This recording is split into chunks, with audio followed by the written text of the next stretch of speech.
everybody. Good morning. Welcome. Welcome to Archetype. We're going to be making some stuff in Zbrush today. In case you've never seen the stream, first time watching the stream, hi, my name's Josh Herman. This is a series, in case you didn't know that. We're working on 12 different characters throughout the rest of the year. It's March 2nd today, so we're, as you can expect, somewhat early in our series. And we're using the Carl Jung's Archetypes, which is hence the name of the show. I'm going to show you my screen real quick to give you some insight real fast. This is my art station. You can check that out, but there's a couple other creatures or characters that we've done before. So we have our creator, which was our first character that we did wrapping at the end of last year. And then we have our caregiver, which we ended up doing last month. This character here is rendered in Unreal 5 and created and sculpted inside of Zbrush. So we're going to be doing a little bit more of that today. I'm also going to show you what I have right now. So in case you're joining again or catching up, we have, this is Unreal 5, and this is the Sage. The Sage is the character that we're working on right now. I'll swap this to this version. This is the big landscape that we're setting up for this scene. This is sort of this temple, and this is the character here in this location. Just kind of putting some elements out here. These are all Megascan assets from Quixel, so I didn't create those, but this character here is the one we're going to be working on more today. This is a proxy mesh, so what you're seeing is not the final. What I did do is I ended up setting a time lapse here so that we can actually go from a nighttime scene, and if I just hit play, this right here is where the moon would be, so the moon is actually quite large. It's going to be over here somewhere. There you are. All right. So if I hit play, what's going to happen is you'll see it actually move across the sky. And we'll have a full-on 24-hour time-lapse, basically, of where this character will be and what they'll be like in the scene. And we'll actually get some nice sunsets and sunrises, dawns and days and dusks. So as it kind of falls there, you're going to see the look. And that's because we just missed the sunset on the other side, so you can kind of see the sun. I'm going to go back a little bit. There you go. This is kind of what the sunset will look like, or sorry, sunrise, and then it will rise out of there, and we'll have this character kind of framed something like this. We can do all this. So I've got that all set up. We're not going to be playing very much in Unreal today because I have more work to do on the character side, and so this character has evolved over the past 3 or 4 weeks to be much more avian, as you can probably tell. And we're going to jump into ZBrush, and obviously with something that has a lot of birds, or there's an avian as a bird, we got to do some feathers. So let's check out our character. This is our actual sculpt, so what you just saw in Unreal is again a proxy mesh, so we can get a quick assessment. It looks close enough, right? So when we're on Unreal that we can play around with this, but we need to really finish this character off so that I can really finalize the scene there in Unreal. So today we're going to be doing some feathers. We're going to be playing around with insert meshes, nano meshes, and just kind of a whole different ways to create a character like this and get them to be a little bit further along. Obviously, you could sit here and you could sculpt tubes and things like this, but there are some cool ways in ZBrush to make this just a little bit more faster, a little bit more accessible than having to sculpt each individual feather and draw them out. So we'll get into that in a second. Hello, Gary. Nice to see you. Yes, all good with me. Yes, it's obviously been a bit of a distracting week, so unfortunately, I have not been able to work on this project as much as I had wanted to, but I think getting into this is going to help and just pushing this project along. I'm excited to kind of just get this one across the finish line and try some new stuff in Unreal. So things we have to do today: we need to put feathers on this character, and that's the first thing. This section here is actually a big group of basically the wings that would be lying on the ground, and then this section here is a tail. So all of this is going to need to be feathered. I do have sort of, I guess, what you would call a shawl or something that would cover the character that I can put on there. And I probably will, meaning I don't need every aspect of this to be perfect. I just need it to generally look okay. So we're going to have a couple different areas that we're going to focus on. We're going to focus here on the head, probably more getting the feathers kind of down here in the ruffles as I kind of sculpted that a little bit, right? Nothing in the hands, maybe a little bit here in the feet just for some texture, but definitely a lot of work here in these wings that will be sitting on the ground. So we're going to do a lot of that stuff. Just so you know, I did download a couple things here to get me started on the feather side. So I got a pretty cool insert mesh brush from Pablo Munez, who is a Gnomon Workshop instructor. You can check out his title here. Look at an actual piece of artwork there. This is what the icon you'll see will be if you go check that out. But he has, I think it's called Zbrush Guides. He has some really great tools there for getting brushes and all kinds of different things. He's been doing some really cool stuff, so check him out. And I'll show you the brush that he has created that I'll be using today. I'm going to put it on this first, because this has no subdivisions, but he has a couple insert mesh brushes. One has tons and tons and tons of polygons, which is not the one I'll be using. Even though I think Unreal could handle it, you'll see that this feather here, I'll turn on double-sided, has a lot of information, but we went from, before this, 15,000 is what this like shawl robe is, and now we're at 90,000, which means this is a 70,000 polygon feather. Now, obviously, Unreal could handle that with nanite, and we could decimate it, even though I think that might look a little weird to decimate that. But we're going to need a lot of these, and I don't think it's going to really be successful for us, just for the process of trying to get into Unreal. But you'll notice that he's created all of these, and there's a ton of these different feathers that we can drag and drop on, and I might try some of these for the edges or areas that need a little bit more detail. But just to note that I am using his brushes, and I'm also using his low poly brush, and that's actually the one we're going to use today. And I'll show you that one here in a second. So these have a similar look, which is really awesome. They look really, really great. And they also have UV, so I might do some texturing on these today. And they also drag out. When you drag them out, they go from the stem. I think that's what they're called. But we can put these in, and this is what we're going to use. And I'll show you a little bit of workflow stuff, and we're going to get started in that. If anybody has questions, or if there's any issues with what the stream looks like or what the stream sounds like, please let me know in the chat. Happy to answer those. But otherwise, we're going to get started using some Nanomesh. Nanomesh is a feature in Zbrush, which is pretty cool, that they added a couple versions ago, which basically allows you to do the insert mesh brush, which is what this is. It allows you to do the insert mesh brush, but kind of globally on the surface. They introduced it to with the array mesh. It's something that came after array mesh. Jared's asking, do they retain UVs? I'm pretty sure they do, which is part of what I want to do with this test. But I found some not errors, but issues with the brush, so I had to remake it, and I'll show you how I did that as well. So the first thing that I'm going to do, and just kind of talking through this process as I work on it today, is I'll show you the wing. I'll hide this shawl piece, and we'll just go to the wing. So this is basically, you know, just this isolated section that I had sculpted. It's very rough, and we're probably going to have to resculpt this, but it's just going to be something that's going to sit here. If I draw this out now, it works just fine, right? But let's go ahead and make this a nanomesh, or let's apply it to the whole surface, I guess is what I'm saying.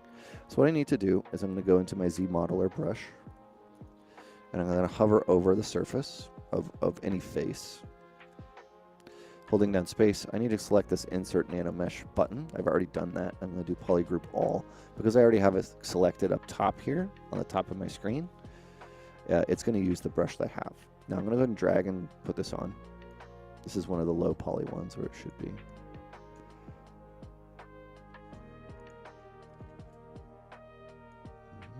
Where are you? Let's make sure we have this one. I was just doing this pre-stream. There we go. That's the different brush, though.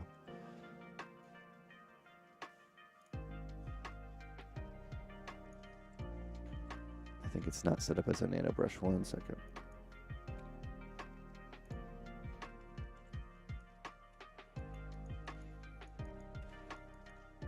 So I'll come in here. Once I have this one selected, this brush, low poly, I'm going to go to brush, create nano brush, and now if I draw this out, it should dry out. I don't know why it's not. Let's try again. You saw it was working on the other one.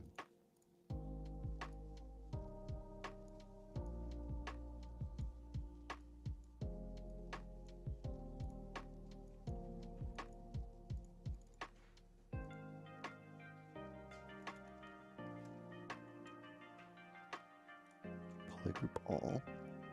There you are. All right, so this is the brush, and you can see that it's putting that feather across the entire surface.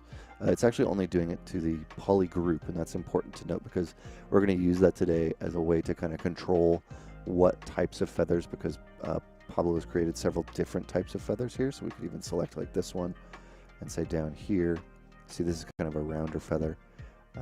Something over here, these are kind of longer and thinner feathers. So we can create these. And this is going to be really useful for us. At this point it is getting a little slow. So I'm going to undo. Just take a look back at this one over here. So drag this out.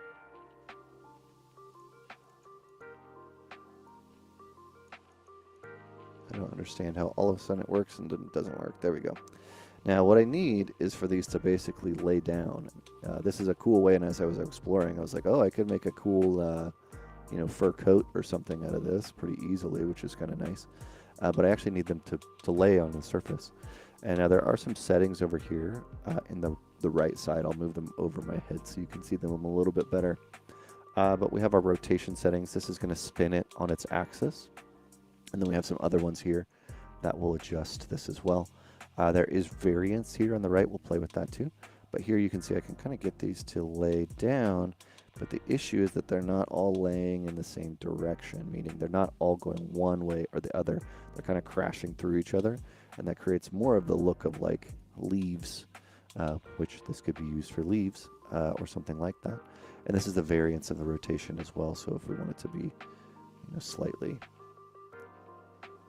different. Now this is nice, but it's showing me that there's some issues. The first issue is I'm having trouble getting it to orient in the right direction. Even if I spin these, some are going down, like this one is, and some are going up. So this is only because the way that Pablo created the brush is that it stands on its end. Now I think if I was doing individual feather by feather, that's actually ideal for me, because then I can grab it. We'll pretend that we're not using it as a Nanomesh brush. I'll just do this one. What I can do is I can drag that out, and then I can immediately go to rotate, and I can drag it, and I can scale it, and that's perfect. That's exactly what I would want in this scenario. And then I could come in and I could sculpt or move this object, right, to be the shape that I want. And I probably will still use some of this, right? So that's fine. The downside is that I don't want to do that across the whole character. So what I ended up doing is just recreating the brush and reorienting the position of them all. So that's the first step of what I did, at least. So what I've got up here is another brush, which is just oriented slightly differently. The way that I did that is I created a new subtool. So I drew out all of these. When you create a insert mesh brush, the way that you look at the object when you create the brush, and all you have to do is, once you have many things in the subtools, you go to brush, create, insert mesh brush, and that will, as you can see the text here to the right, it says create and insert multi-mesh brush from all subtools. So everything over here will be pickable at the top. This is probably the way that Pablo created it, which is great, but I want them to lay flat on the surface, and I want them to come out like this. So I've just drawn them all out. I used a plane to draw them all out, reoriented them all, and created a new brush like that. So my brush, my adjusted brush, just operates slightly differently. So rather than his, which is this one, mine is this one. And you can see how it just lays it out in a different pattern. That's the only difference of what I've done. The meshes are all still him. There's nothing else that I really did there except for that. Now what this will do is, if we come in here, and I should have a Z modeler brush already with this created. There you go. Now you'll see, rather than it sticking out on the surface, we're getting individual feathers that are already laying down. This is already similar to that leaves thing. So again, if you were wanting something to have that technique, you could. But the problem that I'm still having with this, and this is what I was encountering pre-stream, is they're still not all going the same direction. So we're going to have to spend a little bit of time now taking the original shape that we had and breaking that down into something that we can control. So that's what we're going to be spending basically for the rest of the stream on. And yes, to answer your question, Jared, I'm going to do a test to make sure that it retains UVs. So what we can do is we do that real quick. Let's just go back into our brush, which is going to be right here. Let's pick one of these, one that I think I'll use. I'll probably use this one, for example. And let's just color it. So we'll do color. Kind of choose this red. I can probably pick the whole character, actually. We'll take this reddish, bluish color down here. Come in here. And color, fill object, and then grab my pen.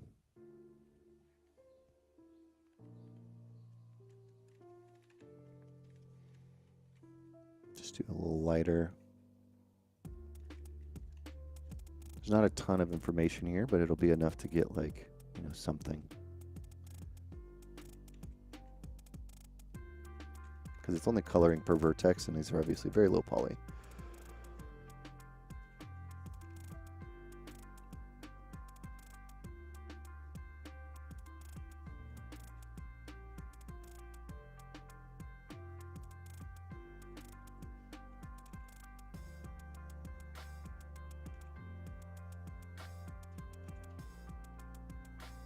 Something kind of like that. That'll give us a nice test.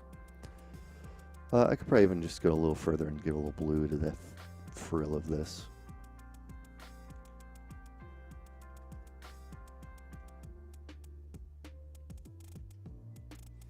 And choose a shader that's a bit more better for painting. All right, so I'm going to keep this. So you can see now that one of these has color, one of these does not. I wonder if we do... I don't think it'll do that because I think it's scene wide. But if I said like double here, if it would keep that. Oh, it kept it on one. Let's try it on all of them and see what happens.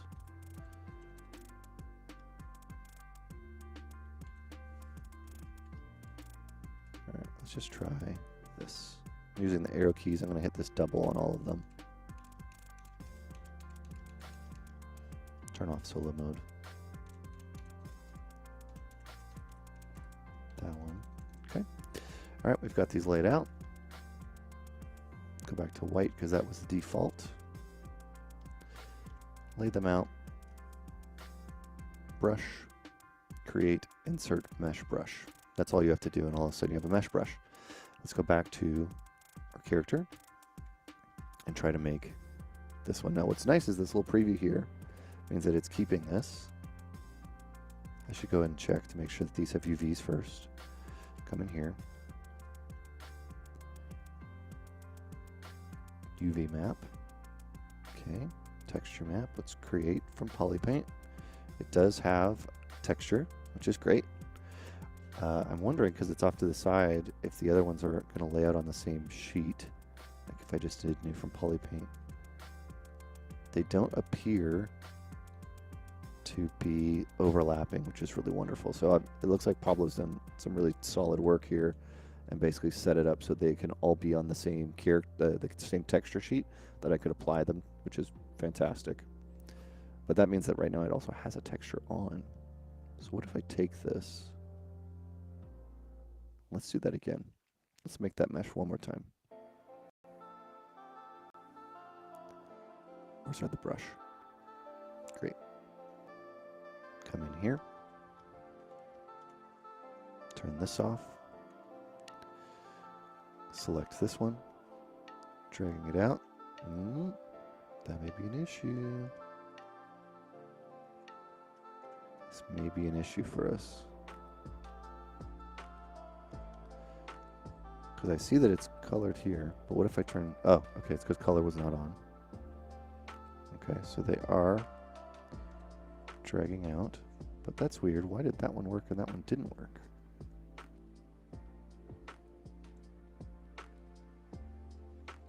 So they are working. It's just got some interesting way that it wants you to make it work, seemingly. We'll just kind of quickly orient some of these to get a preview and see if this could be something we like.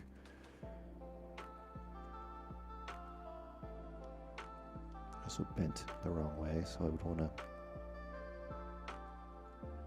draw them a different angle. But that's working, so that's not nano yet, but that means we're getting this working here.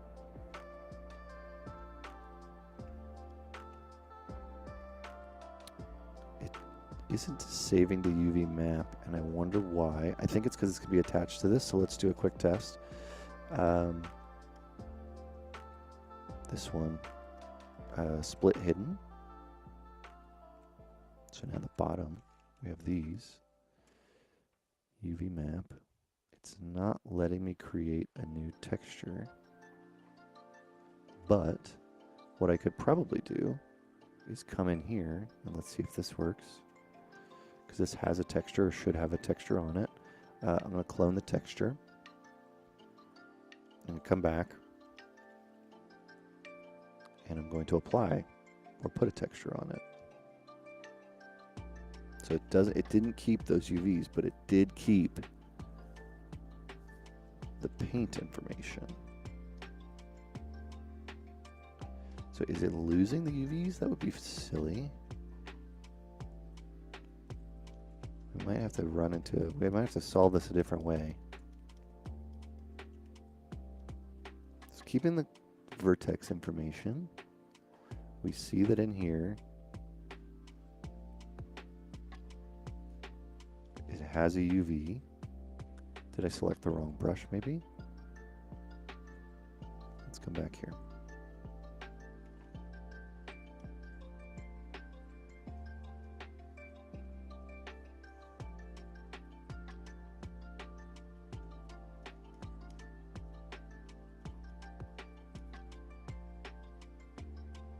It's trying to do something up top. I don't know what it wants.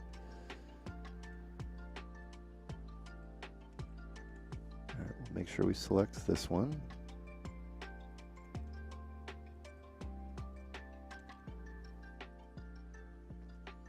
A little worried that this isn't going to work. Copy paste UVs. I could try that. But can I do that like on everything? You're saying UV master, I'm assuming. If we come in here, UV master, copy. We'll have one on these. This one. Copy UVs. I think I'd have to have it on this type. Paste UVs.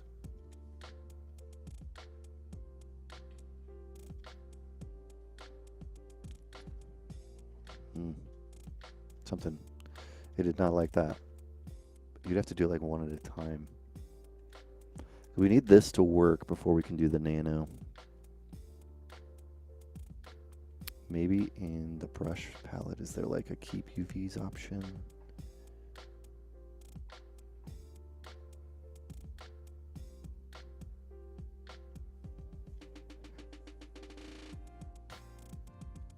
What if you use the same brush, same feather, then copy and paste UVs?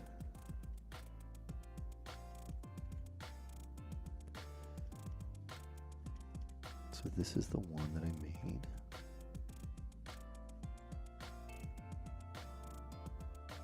So you're saying get it out first, I think.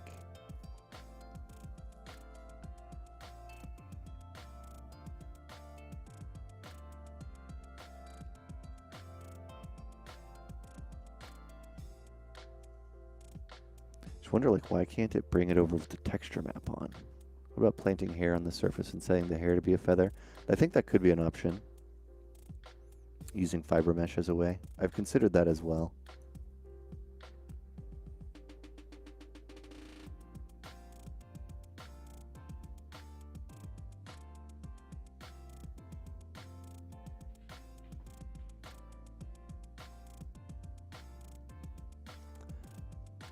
What if it's not a... Let's just come here, let's try this. Brush, insert mesh brush. New brush. Let's just try one. We'll try it on something different.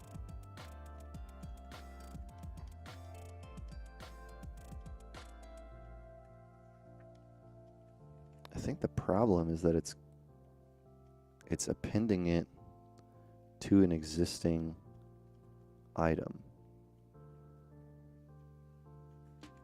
What if, maybe it's because this doesn't have UVs. Does this have UVs? It does have UVs. So I'm appending this. It has polypaint information on it still. But if I put this texture on it, that somehow worked. Texture off, polypaint off, texture on. That worked. Okay. Let's turn on double-sided. So we see that I am drawing feathers which have a texture map on. Maybe there's something weird with the polypaint info.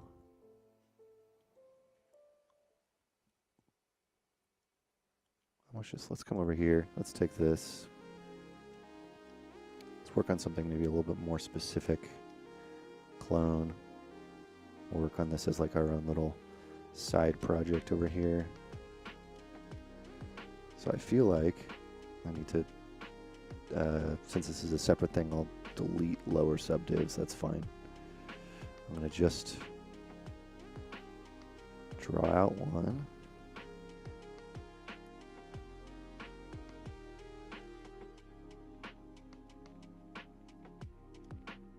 So that's because it doesn't have any UVs on it. So we would need to come in here first, undo all that. That could be part of the issue, is that the previous thing didn't have any UVs on it. So let's come in here and do a quick undo of that deletion of things. Come lower, great. Let's just do a quick unwrap on this.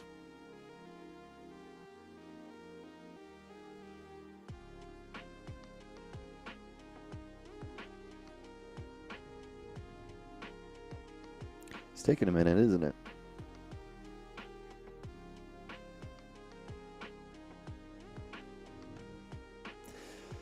In 19 seconds. Only allowed. Oh, okay. Work on clone. So it should look like that. Not the most beautiful things we've ever seen, but it's fine.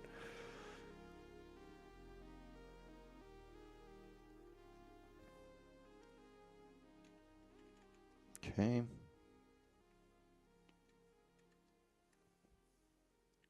Let's, does this have polypaint? It does have polypaint. So let's just make a quick texture on this thing. But that might overwrite it, huh? It probably would. We're going to need to delete those subdivs now. Draw this out. Okay.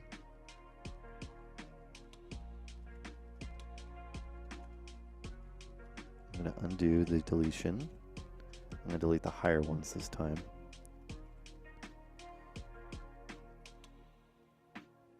So we know that it already has its own. But if I came in here and I apply this, that will work. So now what if I came in here and I said, for the brush that I have selected, brush, make nano brush. Just trying a nano brush that only has one item in it. I want to insert a nano brush on, we'll do it on the polygon island. We'll try it on this neck.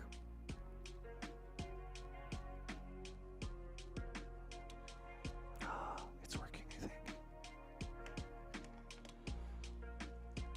Okay, there's some weird things going on here, but let's get Nanomesh scale, rotation. Way too many feathers in here. This is something I was noticing, is that the size of the polygons of which you start is actually really, really important. We can also change like some variants in here to make it feel more natural, but this just feels like sticks. But the good thing is, it seems like, oh, this texture map, wait. Oh, thank God. Let's turn this off again. Turn off polypaint. Well, now it has polypaint. I don't know how it's working, how it's doing that at all. Texture map. If I, let's just do the test again. I'm going to turn this to a mesh. Great. So this is all now one actual geometry. I'm going to split hidden so it goes away. We have this. Now it's a separate mesh. This is nanomeshed from an individual feather. It's not from all the other feathers we did. Turn this on. Cross our fingers. Okay. So that means we are getting the UVs coming across. But we had to make a texture for it. And what I could do is I could make a texture for all of the feathers, and I could have one texture for all of the feathers because they're all occupying the same space, and that might be the way to do it when I go to the other one. But first we need to solve, so here's what we've done. We have successfully done a test where we know that the feathers work, that they bring over the UVs and they bring over a texture. That's super important because to get this into Unreal to where we're going to need a texture map. It's, we're going to need something like that at a minimum. So this is really shockingly important. So let's just hide that. And let's talk about the issue that we have with the polygroups now. So the problem that I've seen with the polygroups, I'm just going to undo some of this stuff, is that the amount of feathers that you have, first, there's different orientations on some of the faces. And I found that really interesting, where some of these would be perfect for me, and some would not be perfect for me. So we can do a couple different things. One of the things that I saw with the Zbrush channels is I could come in here and I could do polygroup, and I could switch the polygroup to a checker, or just generally a different type of side. So if I click this, it's going to make a checker pattern. This isn't really something that we're going to use for sculpting, but what we can do is we can come in here now and switch back to insert nanomesh polygroup, and then if we draw this on, for some reason changed it, polygroup all is all going across the whole thing. It shouldn't be. That's weird. It's like it's not respecting the polygroups that I just created. It should just be going, and you see if it's even changing them. Let's try it up here. Polygroup, checker.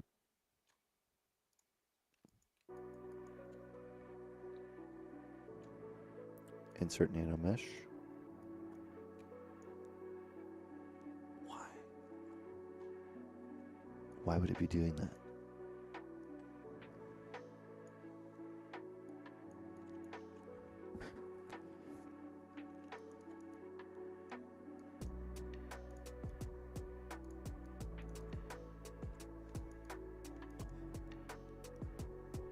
I don't understand why it's changing the polygroup. It shouldn't be changing the polygroup. Island. No.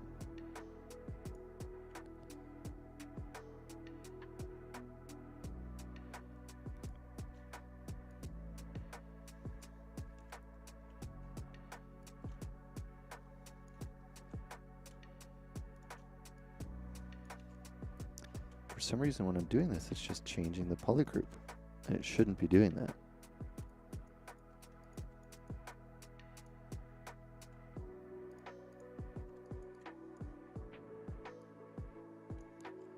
It's doing it every time I click though. That's really odd.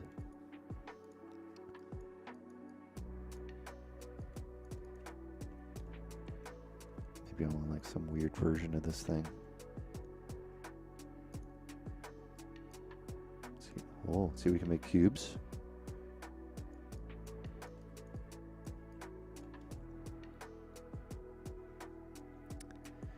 I don't understand why it is creating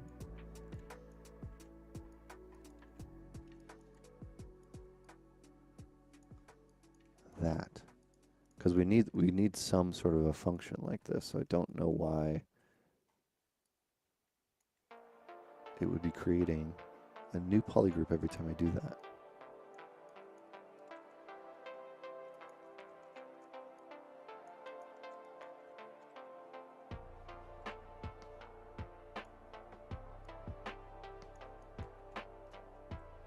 because it is respecting that polygroup, which is interesting.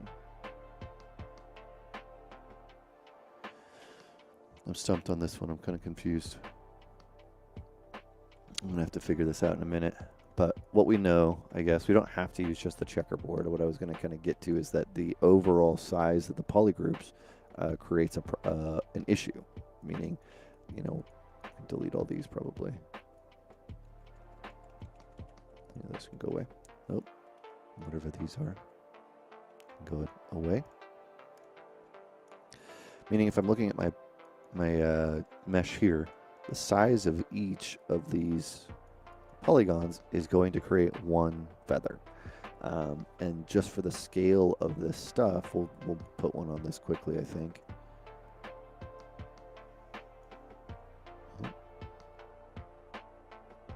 It's really disliking me.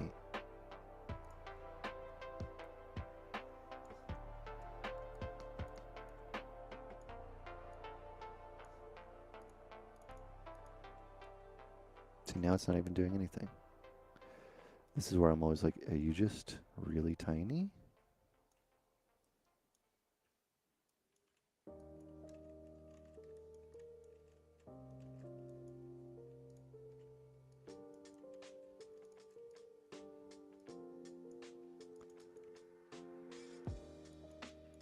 So odd. All of a sudden it just stops working entirely.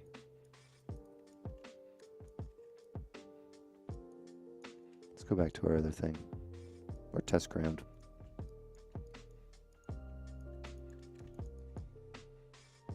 Okay, we know that's working. Great.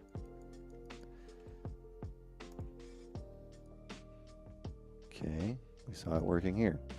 We can start on this as a test anyways, and we can copy stuff over, so that's fine. Click there. These are orienting in very odd ways, so what I'm going to do is I'm just going to dupe this whole thing, and I'm going to do like a Z remesh of this, but lower. Let's say like 1,000, and just see what happens. New version of Zbrush, so many bugs. Yeah, I agree. So what this does is it's just taking this and shrinking it, the size of, or the amount of polygons. It's cutting it about in a quarter. Now what I'm hoping is that now if I do this, of course I need to recreate my polygroups, which is fine, but just to give you the idea, you can see that now I'll have a lot less feathers just because of the size of those things. Now, what I'm hoping to find is a way to control them, or a way to understand a little bit better about why these are oriented in such a weird pattern. And you can see like it's a crisscross.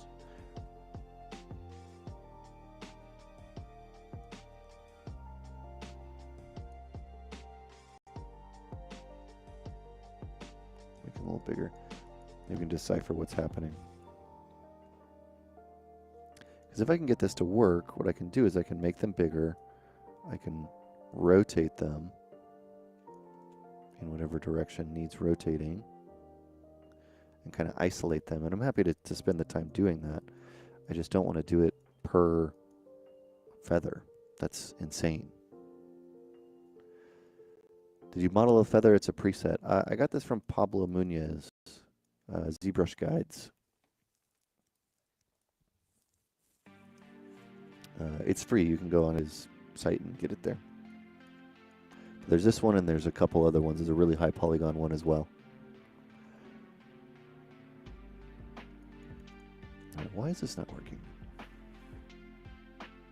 Let's see if we can do the checkerboard on this. See, it changed the polygroup, though. That's what's interesting to me. It changed the polygroup when I did this. So if I'm in here and I go Z modeler, let's find the original OG Z modeler. Insert. Nope. We want to turn it to a polygroup. We want polygroup all. We want checker. Great. Checker. Okay. Now I'm going to insert an Nanomesh. Polygroup all. Doesn't respect it.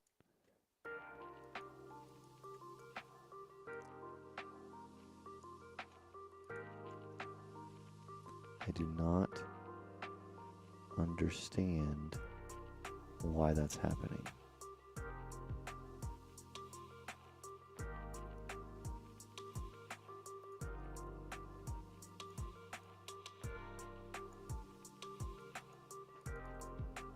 Like at all. I really don't get that.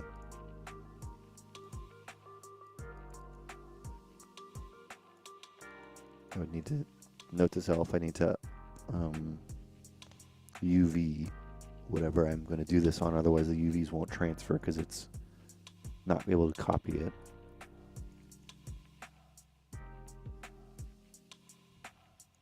There has to be some sort of a setting. There has to be some sort of a setting.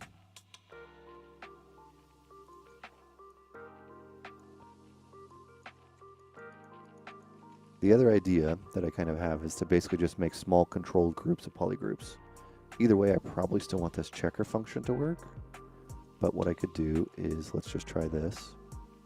We know that we need to flatten this real quick, so let's just unwrap that as our test. What if you mask out the polygroup you don't want the mesh on? Yeah, it's kind of what I'm thinking is, let's just turn this off because I hate it. Boom.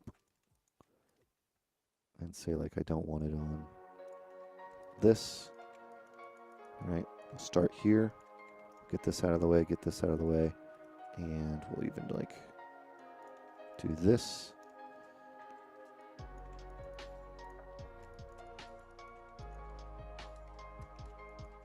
Some issues going on there that I don't really want to deal with, but we'll deal with those in a moment. So if we want to like add some feathers to this neck, we should, in theory, be able to go to our brush and draw them out only on that section. So we can tightly control it, but it's still the orient. I think there was an aligning option. If anybody in the chat happens to know, there's an align option. I think it was like under the picker. What's the picker? Align. Depth, orientation.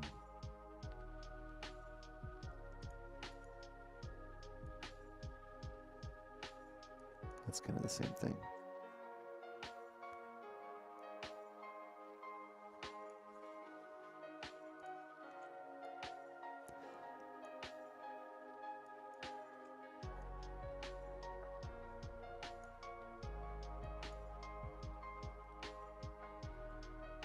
There's a tool plugin that's helpful for this. That's good to know. Thank you. What's weird is they're not consistent.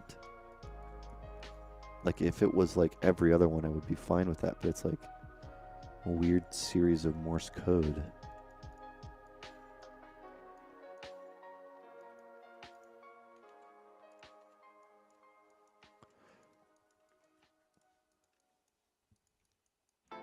Oh, great.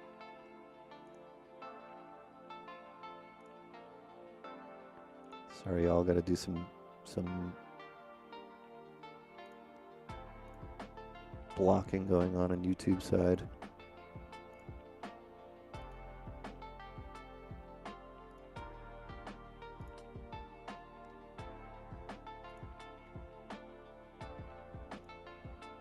Pretty excited bot over here.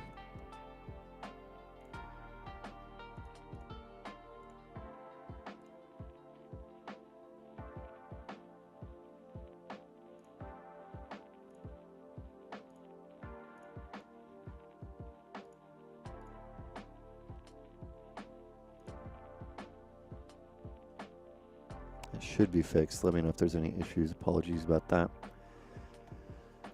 All right.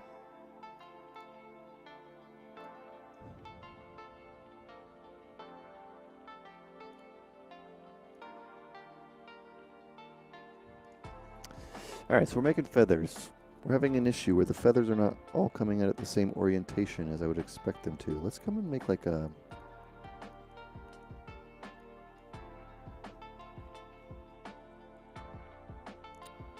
Let's just try it on a cylinder.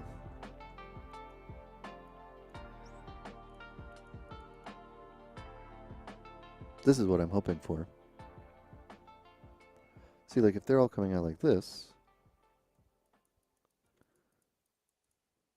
then I could come in here, Nanomesh. I could make them, you know, kind of stick out a little bit.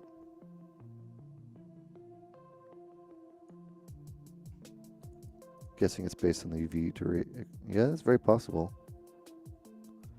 I can make them, you know, longer or wider.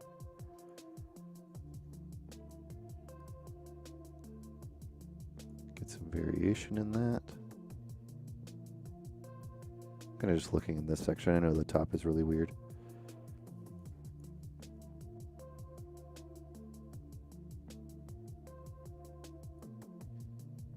Like this pattern is working. Like right here, this is working. Let's do this before we did this. Let's go to, it's just like,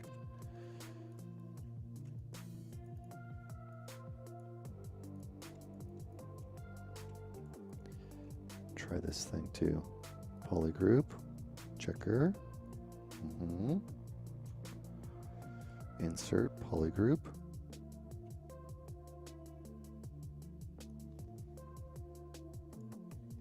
What is happening? What is happening? Because what I could do is I could do this, and this is what I was seeing other people do, and it was pretty successful. ZBrush has option to rotate the edges.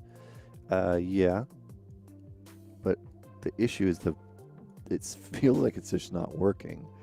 Where I could make, you know, a very thin, or I guess we'll make a very thin, very long feather here, but then on, which would be going on the purple ones, and then on the blue ones, I could drag out a separate feather, which could be a very, you know, shorter and different type of feather, and this would give me the ability to have a little bit of extra, you know, control in that.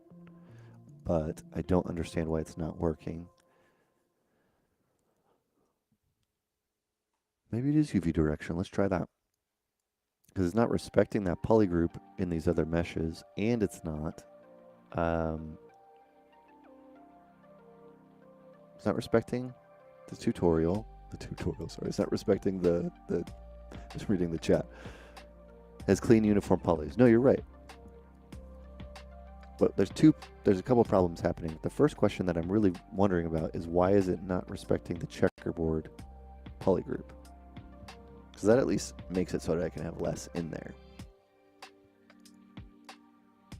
Meaning what I'm saying is, here's the head. Polygroup. I just did this over there. Polygroup all checker. Great. Insert Nanomesh. Why is it doing that on everything? Why is it immediately deleting that thing?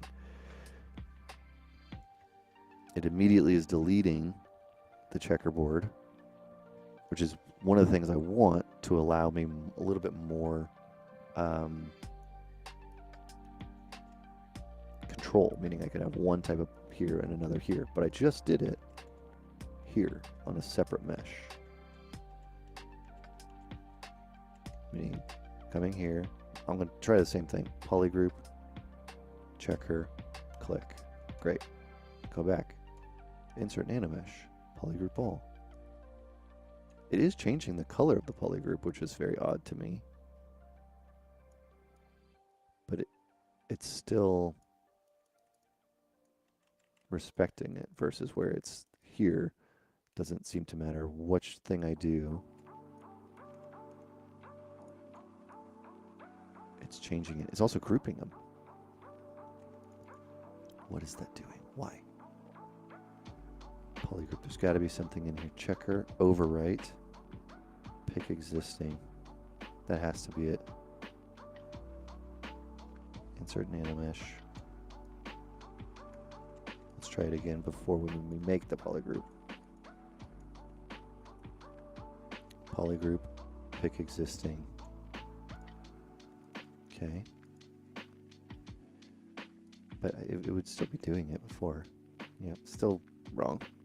Does it have sub D history? It does have sub D history. Well, it used to, not anymore. I deleted those. Oh, you can't see this. Hang on. Here we go. It used to have subdivision history, but I deleted it. This is where we just need to, I feel like we just need to save. Save and start over. So I'm going to go through all this stuff. I'm going to save this brush. This is the one that I made. This one should, or adjusted from Pablo. This has the texture map on it. So I'm going to brush, save it as, I'll just put it on my desktop. It's not selecting, that's the move brush. Hang on, that's the move brush.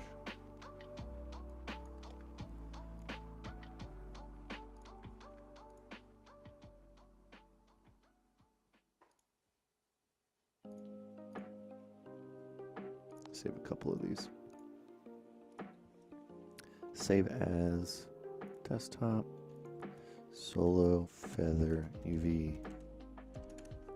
Okay, this one. Save this as.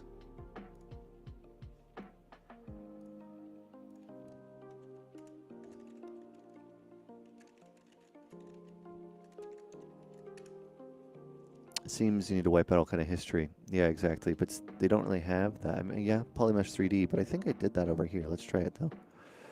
I may have not. I duplicated it. I made it a clone. So you'll see I have kind of like a little working area over here where I've created a bunch of these things. Oddly enough, I don't really know. But let's try what you're saying. Suggestion of making it a Polymesh 3D.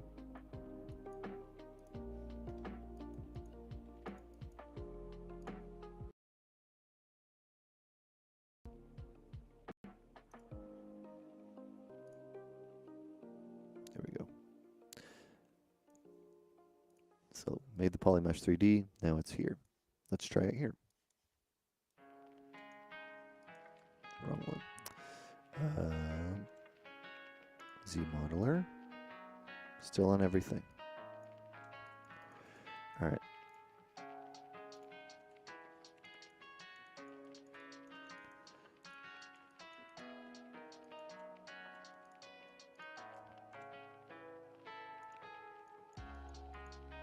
Save.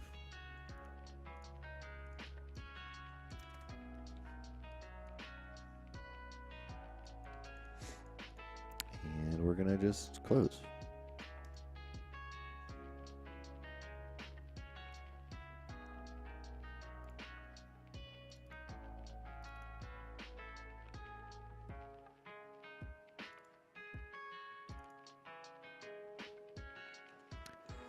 All right, so again, the goal is to get this all into Unreal. This is the scene that we'll be setting it up in. Still has quite a bit of work to do there as well. But the big test, or the big thing I really need to get past to be able to work on the scene, is to be able to get this character in a better state. So that's what our goal is today, is to get more feathers on the character. But as you can tell, we're having all kinds of fun issues in Zbrush today. So let's see if we can fix them.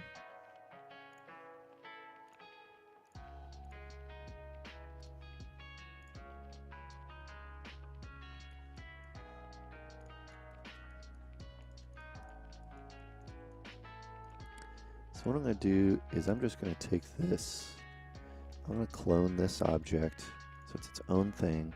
I'm going to Z-remesh this object because I need to anyways. These polygons are way too small.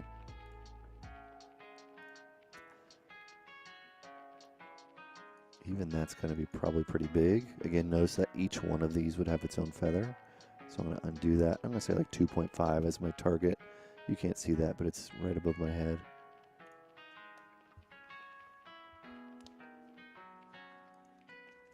It's a good start.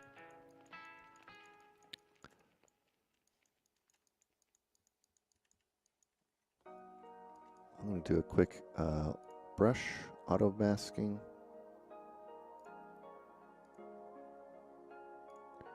Back face mask. Should work on this. Yeah.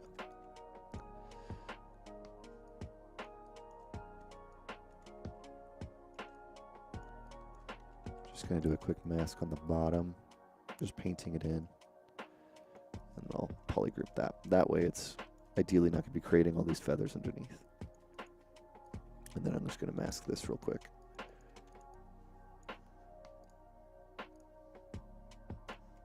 Okay, and let's bring in our our feather. So we're going to go to our brush palette. We're going to go load brush. I'm going to do both of them. There's a solo feather. Oh, not again. I keep blocking these people.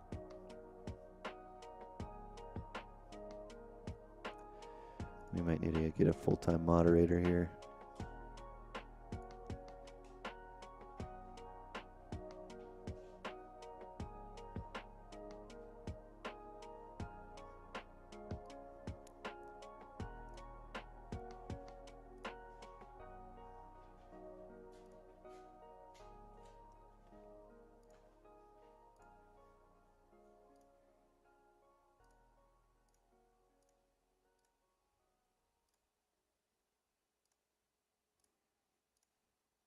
So I'm going to try this in 1 second.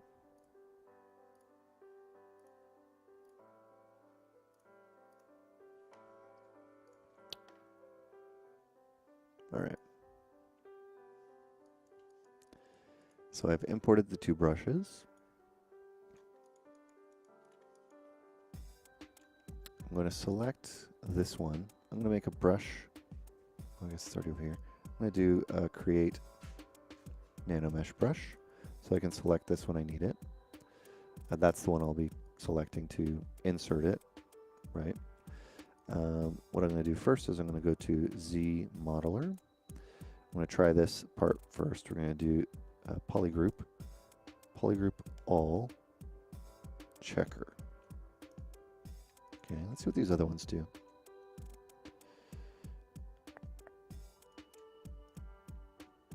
Oh, interesting. I've never actually played with any of these. That's probably for like dice.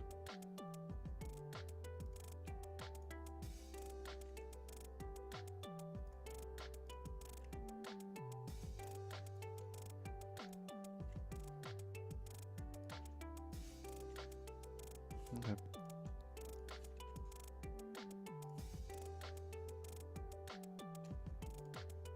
Okay. Now we're going to go into our brush and we're going to try to add it.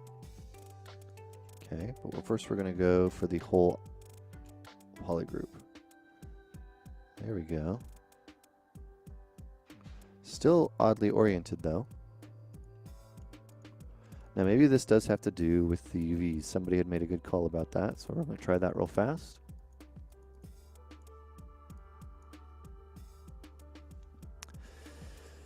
So we're going to go Z plugin. We're going to pull this thing to the side and we're going to do UV master. Does this have subdivisions? No, it does not. We'll just hit unwrap since there's nothing really to do there. Congrats, it's unwrapped. This is what it looks like. Not the most beautiful, but maybe we'll get something different when we do it this way. So we'll unflatten that.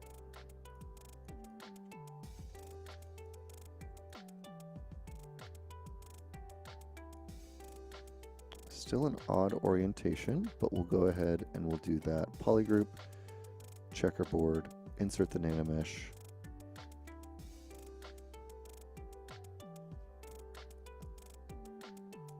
What the fuck?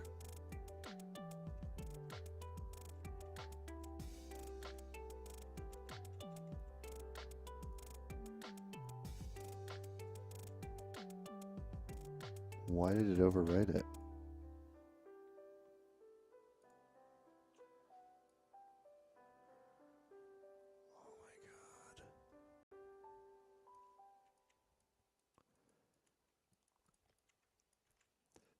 There's a small part of me that's just thinking you could do this if you laid them all out by hand with that single brush.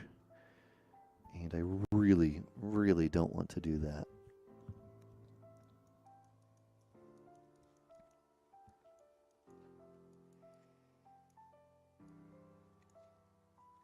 So what's interesting is just undoing to the point where we have basically nothing.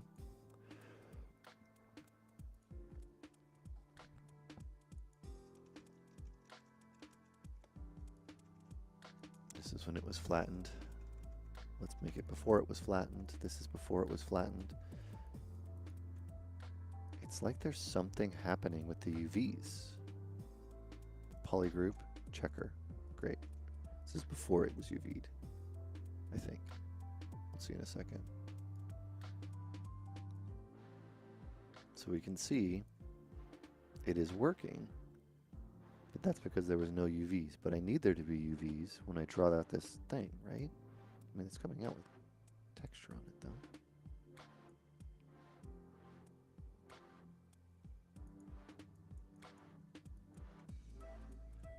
Nanomesh, make these larger. Make it one mesh.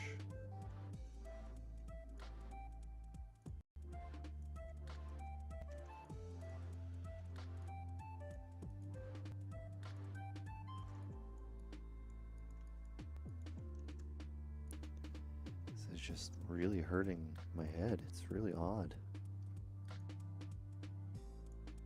I don't understand why it's doing that.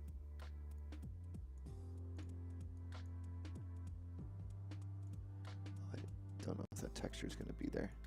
I had it before. I need to go and load up this thing.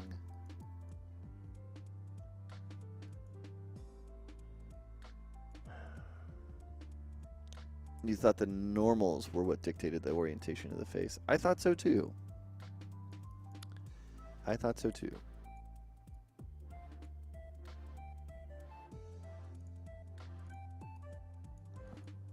That texture map I forgot to save.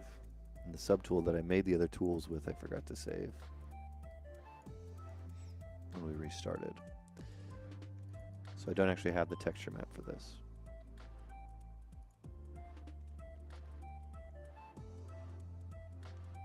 This is super frustrating. Super frustrating. The normals dictate the Z orientation of the face in the sense that it's one-sided and which way it is facing. Yeah, I don't understand why it's allowing it or it's creating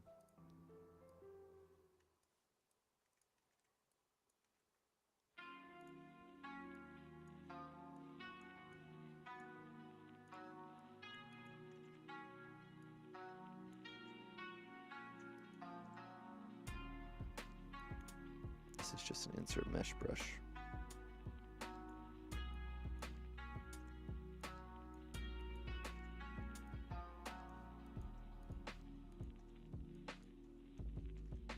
It does have color information in it, which is good. So what I would need to do is we'll just do this way. To get the texture back, we go drag, great, double so we can see it. We hide it.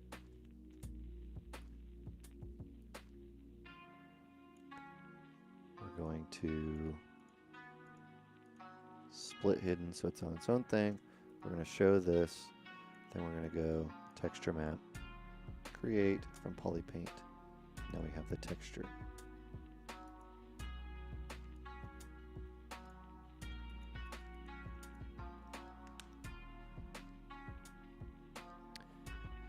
The vertex order dictates which way the 2D orientation of the face is going, like if you put the face in Photoshop, which would be the top and the bottom, right? So I guess the question that I have is how can I control that so that they're all going the same direction, right? Because right now, let's say I come in here and I go brush, create Nanomesh brush, and I want to drag it on here.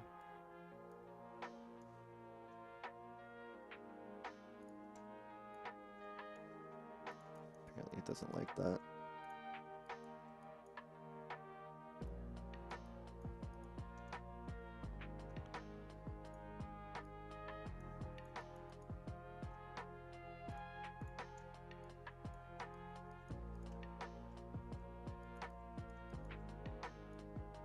Why are you working there and not here? There we go. How can I control it so that, for example, I'm not getting it to switch?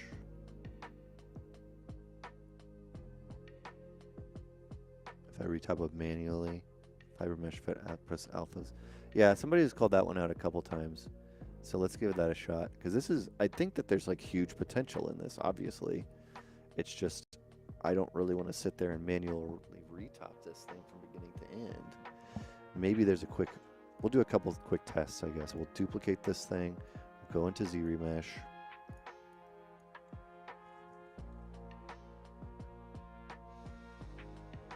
I don't even, let's try the legacy version. Maybe the legacy version is different. It's not. It's not at all.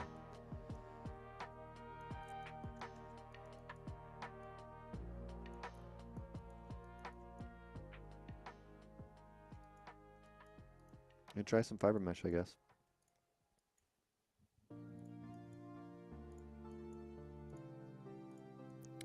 All right, we'll throw this in another thing.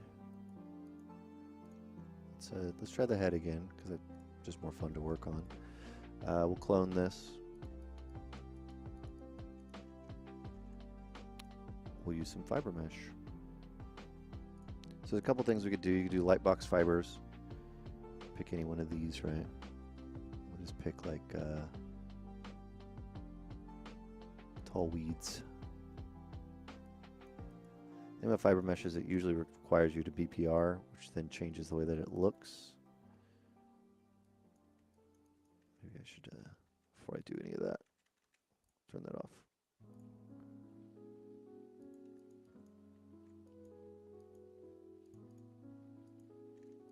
Oh, I don't really want that one at all.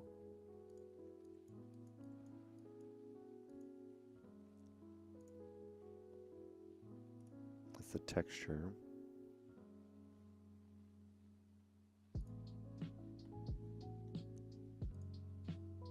Maybe there's an option to use world coordinates for options instead of face normals. I hadn't really seen anything in the array, and I guess Nanomesh is part of an array, right? But previous, next, index.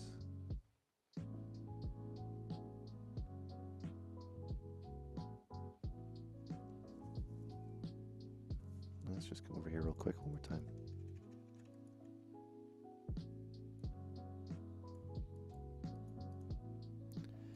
Subdivision. Delete.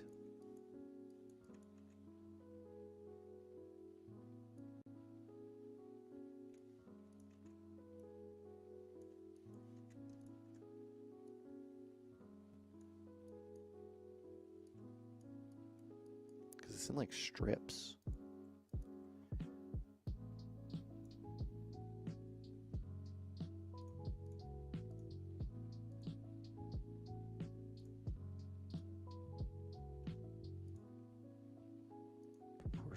Fit, fill, constant.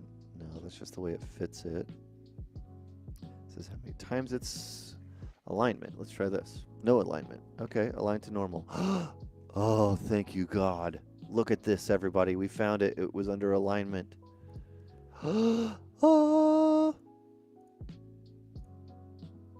For some reason, we got to go full fucking screen. For some reason, there's a setting over here where it's hidden under the alignment section. Oh, wow. And it starts with no alignment. That's such bullshit.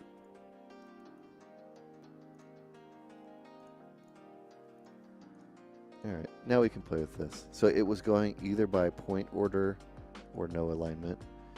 If we do align to normal, now what we could do is we can crank the size of this bad boy up. And then we go up. Ooh, that's kind of interesting even by itself. Get some variation on that. Okay, now we got to do two things real quick before we get super excited about this. I still don't know why. Undo. I still don't know why it's not letting me do this checkerboard.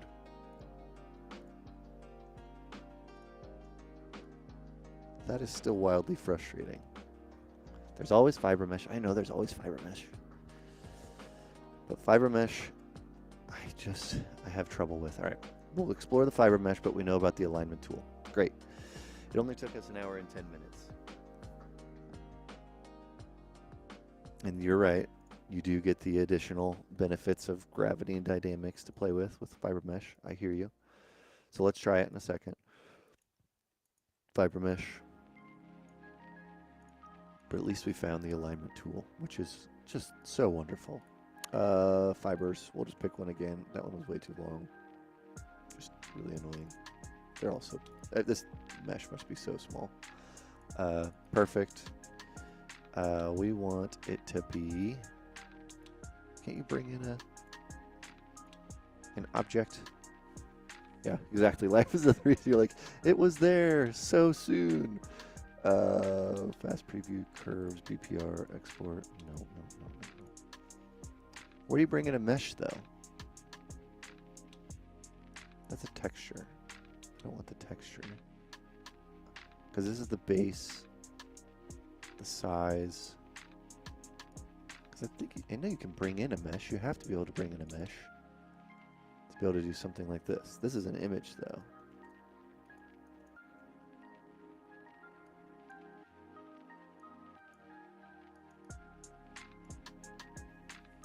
And I do need it to be, so I guess one of the questions or the issues is that I do need it to be geometry at some point because I need it to be in here. Now, obviously fiber mesh you can do that with. You can export it and turn it into geo, but it's super thin little strips.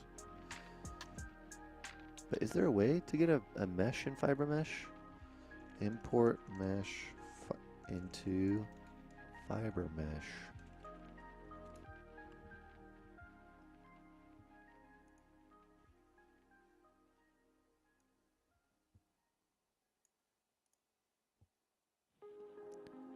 Export curves for use. There's a way to replace it with a mesh.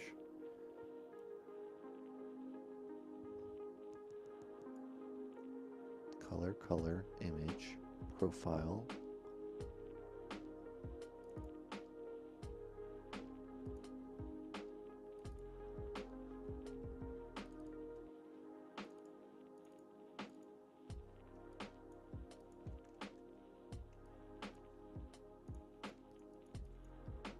I'm just not seeing that though. Open is an option. This is existing presets. I've never really loved fiber mesh. I don't see an import option for any like use this thing. There's a whole PDF on it. I'll take a look on it then. Yeah, Pablo. I'm using Pablo's stuff now, so I can go take a look at his stuff.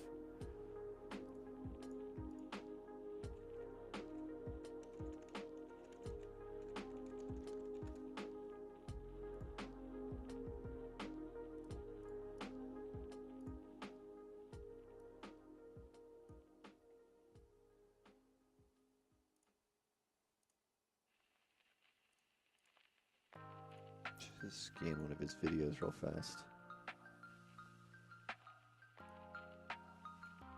So he's using it for hair here.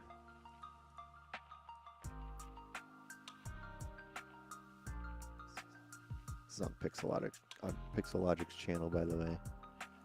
I think he's just using this default settings. Yeah, he's creating a radius in it. He's custom making a radius based on that. I'll have to take a look at it later. So we're not going to use the fiber mesh version for now, but that's okay because we did figure out how to make this thing hopefully work with these feathers.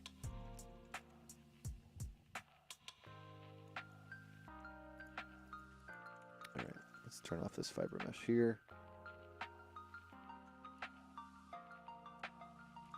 No preview. Alright. Can we actually begin working now? Are we at the state where we can actually start making the feathers like I wanted to do 45 minutes ago? We might be. We just might be. We need to make proxy versions of everything. So this one needs to have nothing on the beak. I don't even need the beak. I don't need the beak over here either.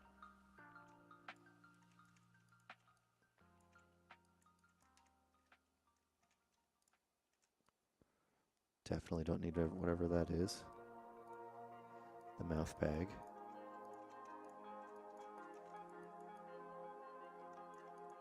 I don't need this to go this far back. I don't think. It wouldn't hurt. This is what I need. I'm going to clone this. We'll work in like a separate little area.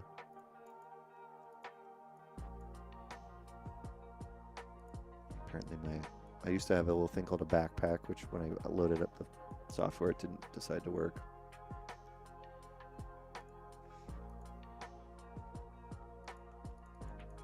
And let's go down to...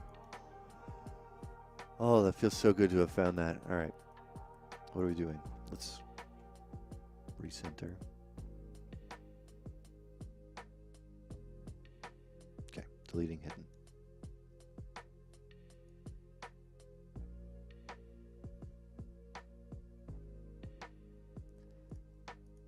Delete hidden. Yep, okay. Go to lowest, delete the highest, delete hidden. Great. We're going to do a remesh. We're going to make this 2000. Boom.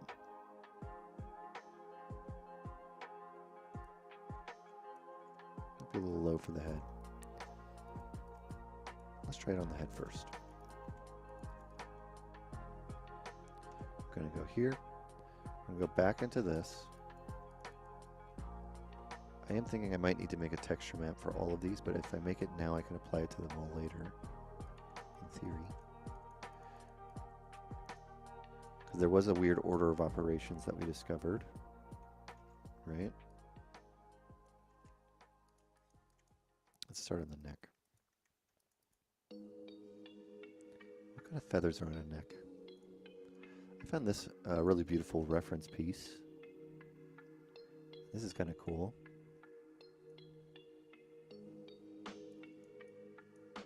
Once they're a mesh, I can also sculpt them or nudge them around.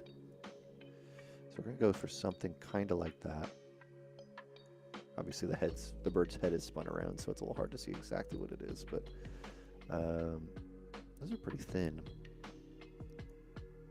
Let's go back to the one we had. So we'll make that Z-modeler brush. This is the one we're going to use. I do need to Z-remesh this thing.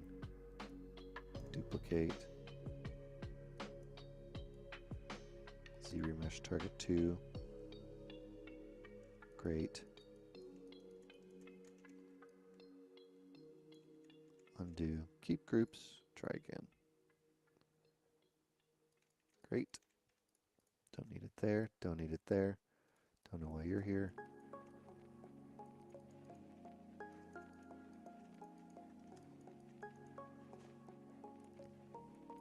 And then we're going to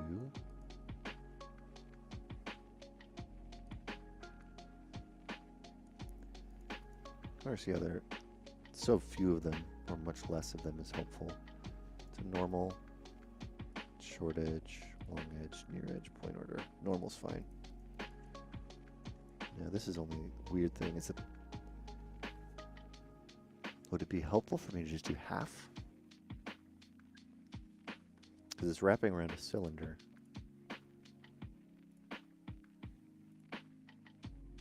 I think it would be better to just do half. Because otherwise what I'm going to do is I'm going to look over here and I'm going to be, you know, spinning these things. I'm going to say, like, make this bigger. And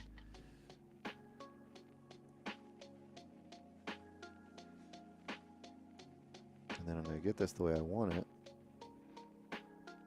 Whatever that is.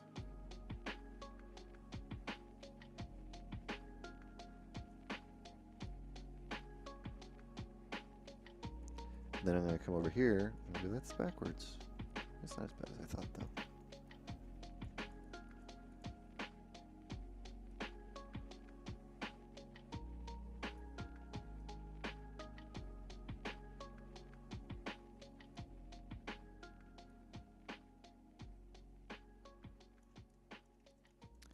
There's a very clear difference though, but I think once we're done it'll be okay.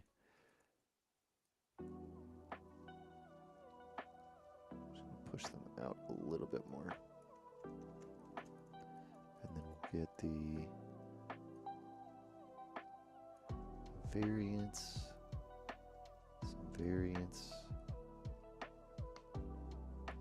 This is where I wish that checkerboard was working though. There's gonna be like nothing in there.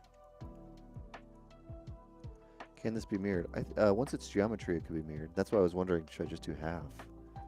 You know, like just come in here and say like, okay, well, undo all this.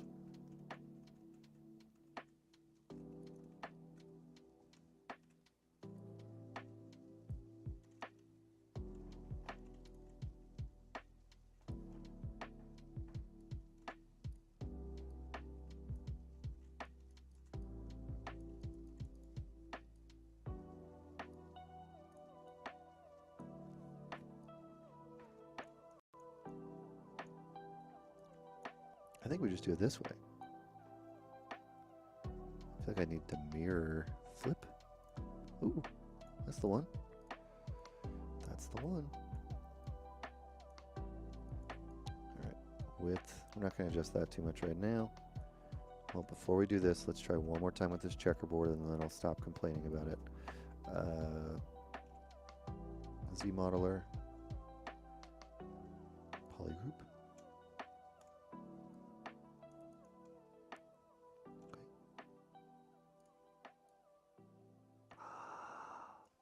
I don't know why it's working, but it's working.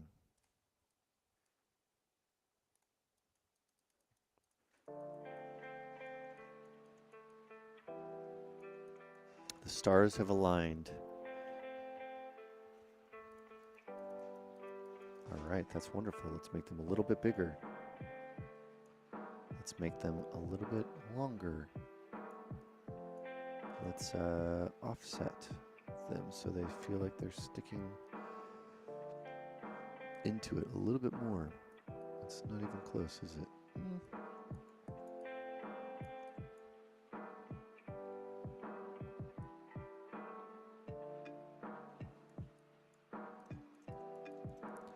That offset is maybe a little heavy, huh? I think I want like local offset though.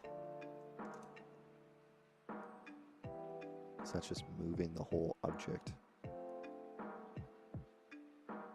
A little fluff. Give it a little push.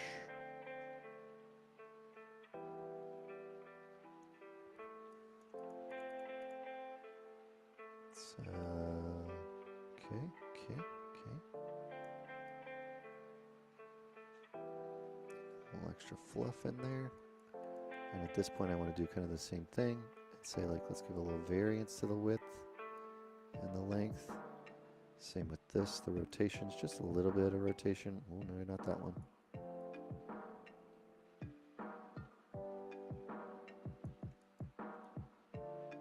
And then we'll do another layer here.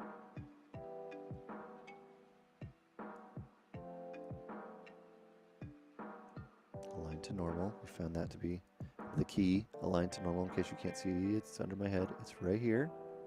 Alignment. Then we can go width. I think I did on flip H.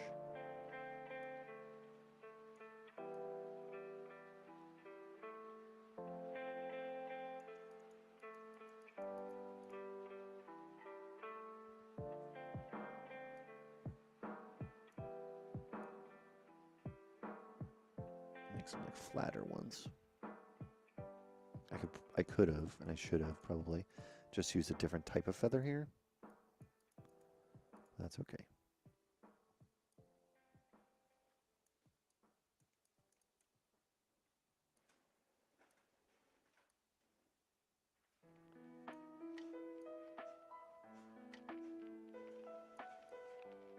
So there's sort of like an underlying coat that I've created and like a heavier coat.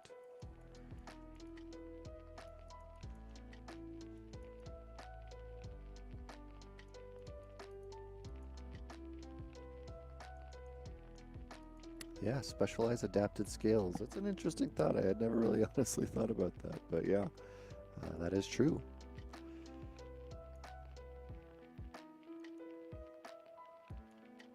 Oh, all right.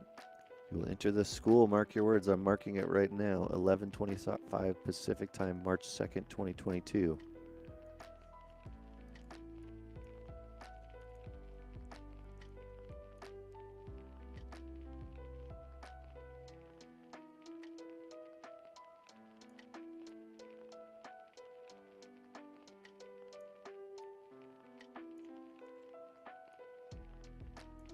Just a little bit of this offset. I think this is helping though.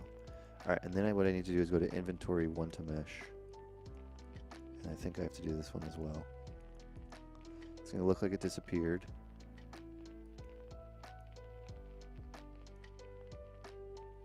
What it should be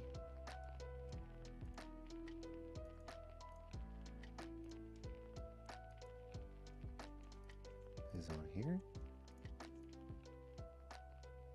Is it here? Where'd it go? I know I'm going to select you and select you. So these are all the feathers. There's sadly the normals are inverted. So I need to go normals. I'm going to flip them. Well, first I'm just going to do double. So that's what the actual thing looks like. Now this is the real thing here. We need to get this texture map. This texture map needs to come back. I have it over here, so I'm cloning it.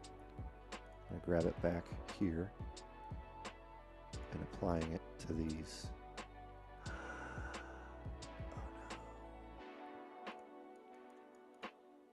This was the step I forgot. So this is really important if you're doing this, as I just learned. The mesh that you apply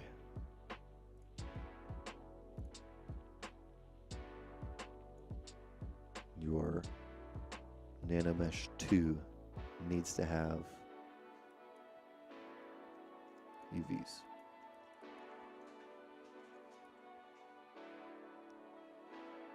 In order for it to come in with UVs. So that's the last step that we're learning right now.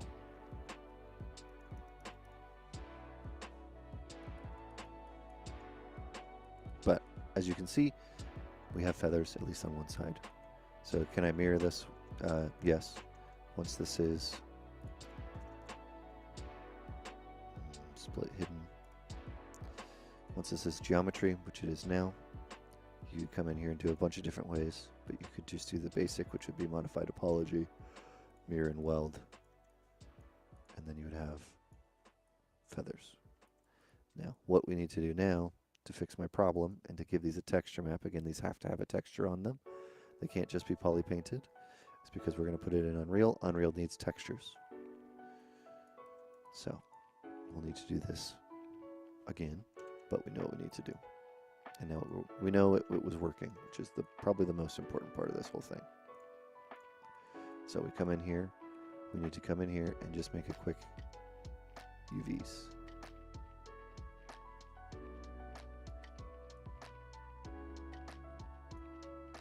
What if we just do cylindrical?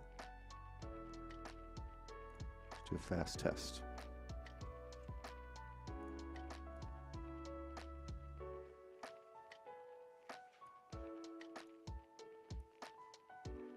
We're going to go back into Nanomesh. We're going to add it to 1. Split hidden.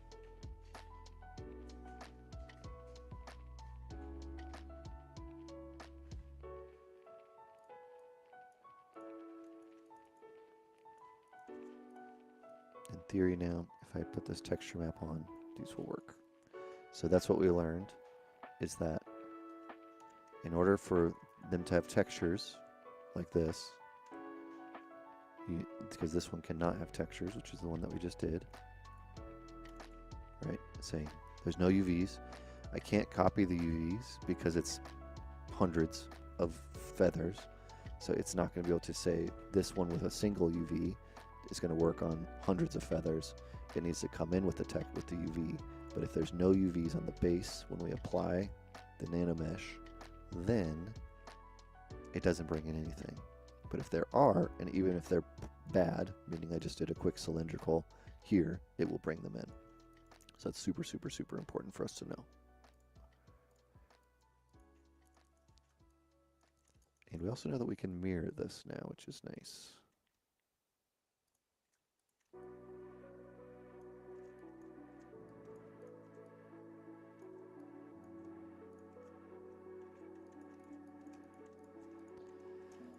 Also means I only have to do half the work. That's the real secret. All right, we're going to save this as a head. I don't want this in that data.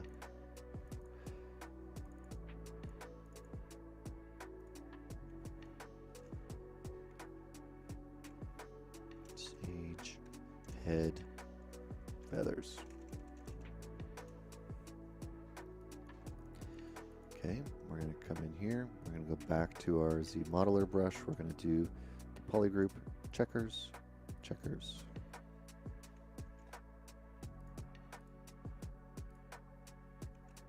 I'd like to additive. Oh, see, now they're the same. I don't want that. That's probably fine.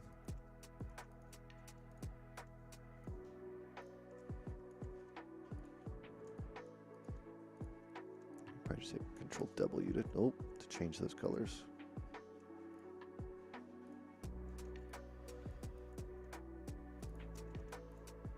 Just to make sure they're different.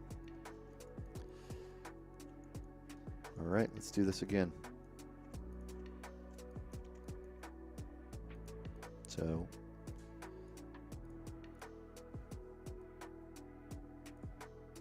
great, UV map, make a bad one. Perfect. We're going to come in here, do this one last time. Hopefully.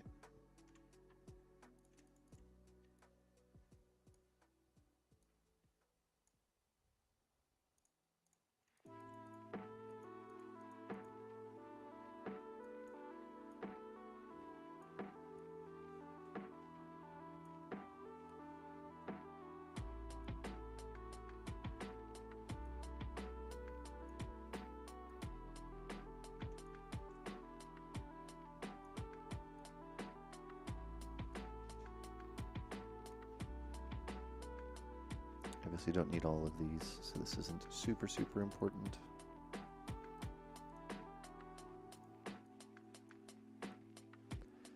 And honestly, on this one, I might not do just align to normal. There's good stuff going on here, but I'm more interested in like some of what's happening over here.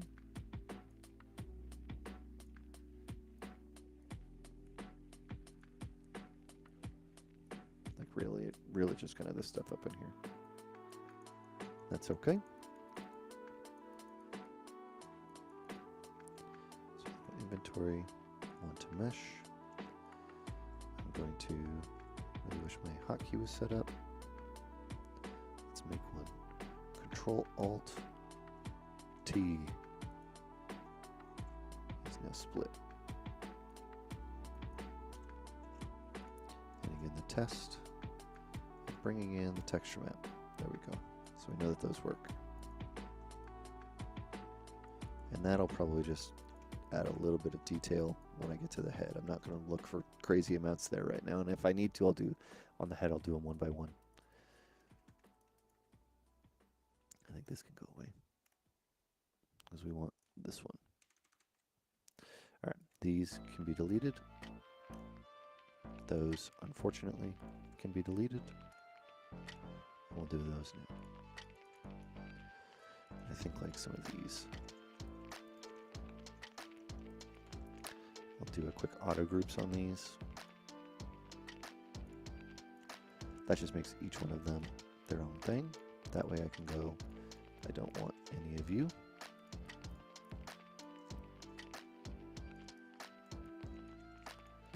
And then I can just come in here and delete hidden, and that'll clear that space up a little bit. All right, let's continue. Now going into the neck. We're going to save this as our other area.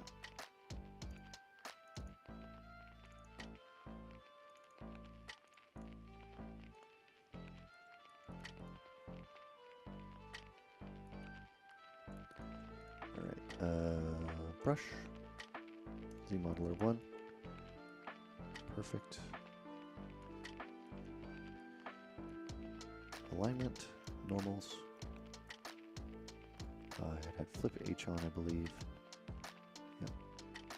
A little bit longer, a little bit wider, a little bit more height, so there's kind of a curve to them, which is kind of cool. A little bit of an offset this way. With all of those, I'm going to just add a subtle bit of rotations or variance to that. There's no real reason not to.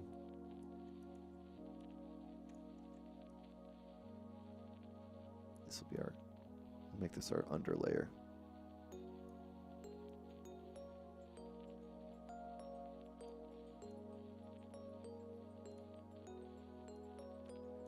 I don't think that's exactly the type that I want, but I could probably come in and select something different, huh?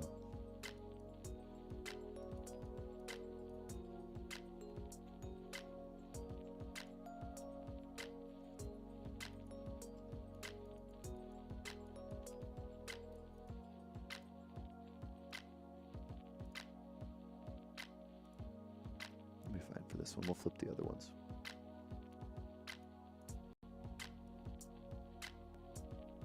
More of coverage.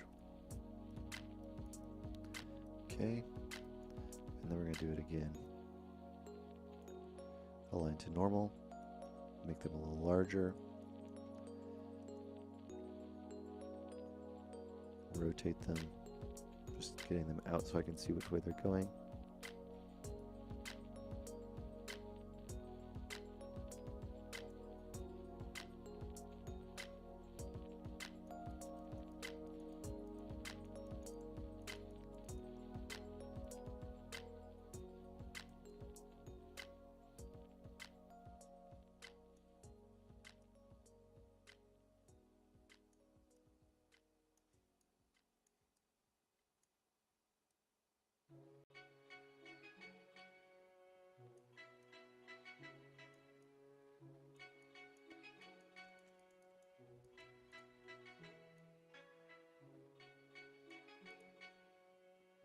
I think on the center line, I'm going to have to do some custom work. Or I'll have to make like a custom strip. But right now, I just want to get this all blocked in. I can also create a texture for the body underneath that will help and kind of supplement all this.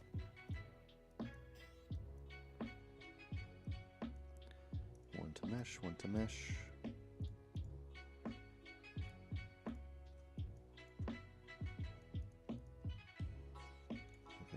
This.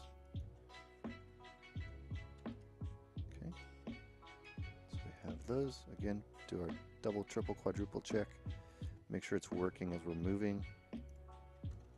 Great, these are using the same texture. We're going to do the body real quick.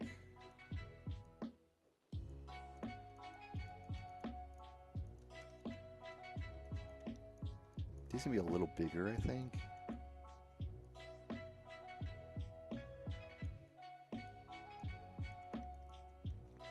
In an ideal world, and I'll probably do this off stream, but they shouldn't be the same type of feather, the same color all the time. So I could also just come in and adjust the individual textures for them. Alignment.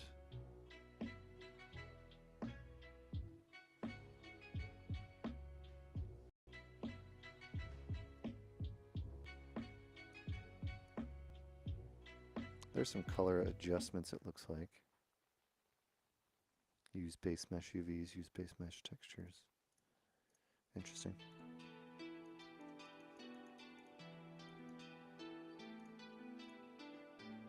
See if any of this makes sense. No. Normal it is. And I think we would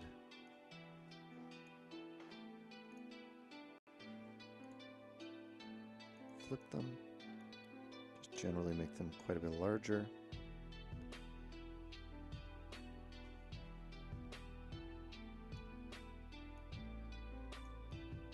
Give them some thickness. Give them some rotation.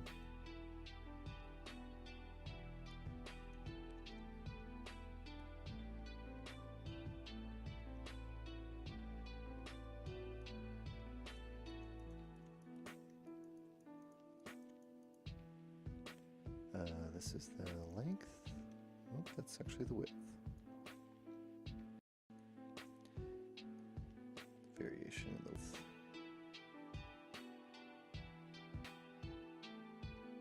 If I get crazy ones like this, which I am, I'm just going to delete them later. So that's okay.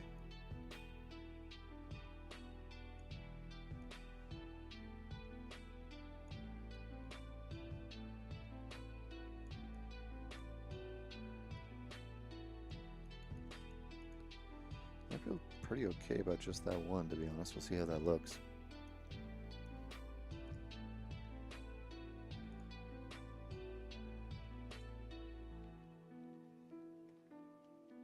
I think it's getting there.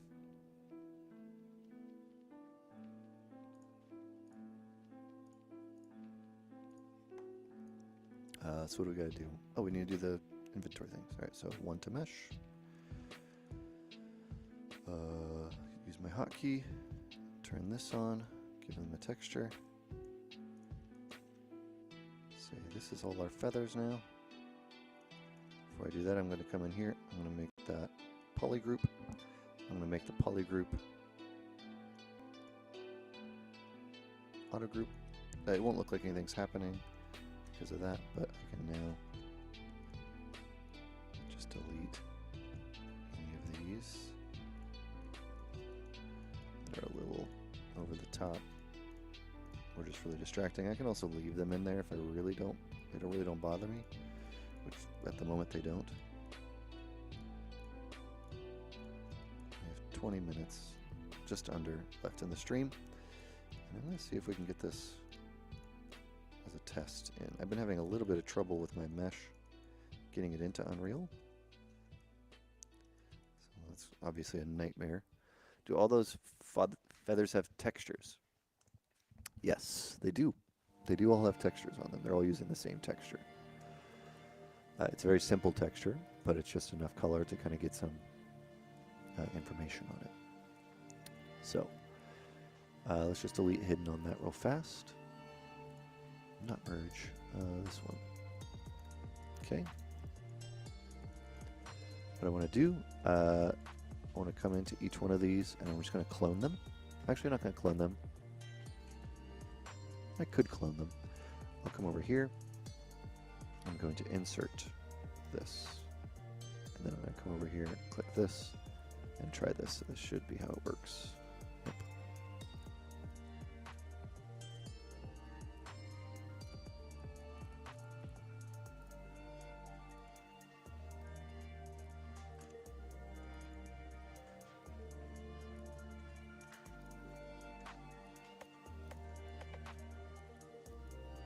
Let's mirror them. Let's do mirror and weld. No, we won't.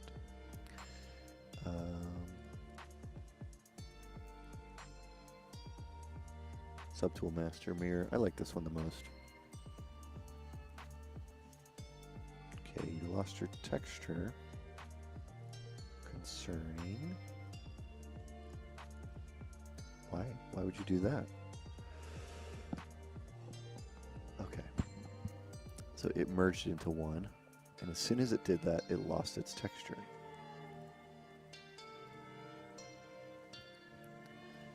Okay. Mirror and weld it is.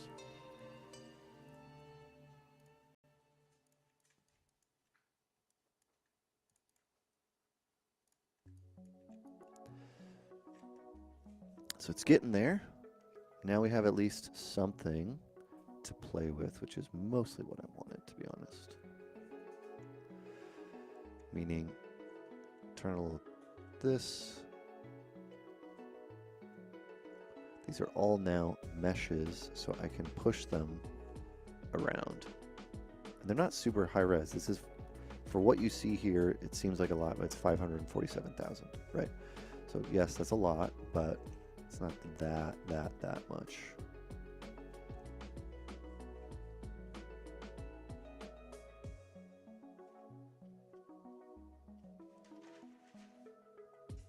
How do you have your texture on?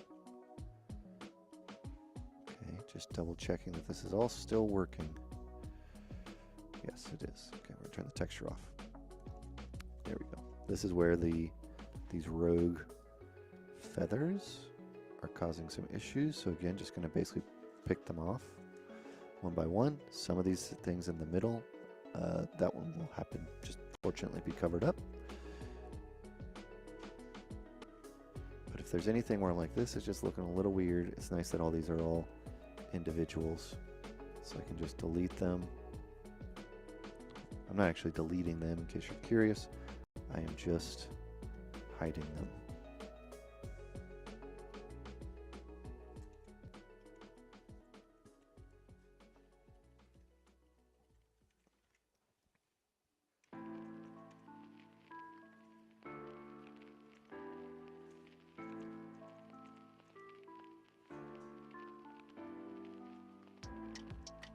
And I can also, now that they're meshes, I can kind of give them a little bit more gesture, a little bit more gravity. I could actually use, probably, let's see, this, all right, let's just, before we do something stupid, let's save. Did I save right? Yeah. Cloth. Will cloth brush do anything? It'll probably be too many. Yeah, it's too many polygons. Yeah, too many simulation points.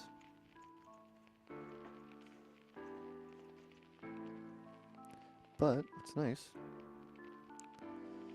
is that at least it's working.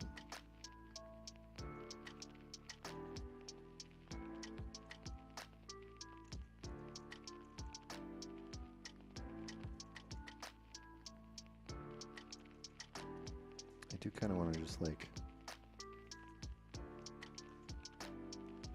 grab some of these and just move them across the middle line at some point. That will probably have to happen.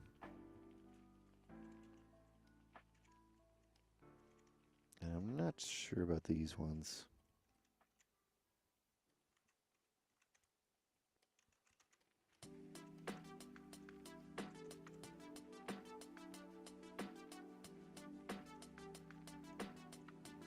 I didn't really integrate the texture into the head very well, and I just used the same texture across everything.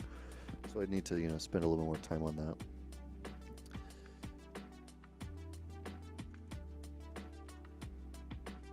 And it did lose a little bit of the texture that I was having underneath, meaning like just this color, which I actually like this color. So I would have to kind of figure out, you know, if I just slightly...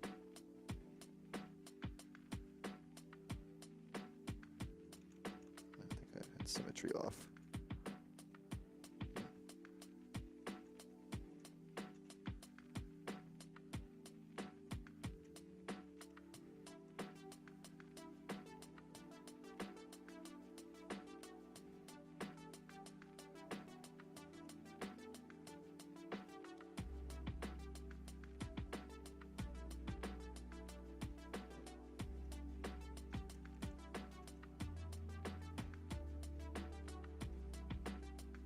Alright, let's do a test. Let's do an export test. Will the character be animated? No. I was planning or thinking about doing a control rig in Unreal, but I'm just not 100% sure that that is going to be a good idea with how this project is going.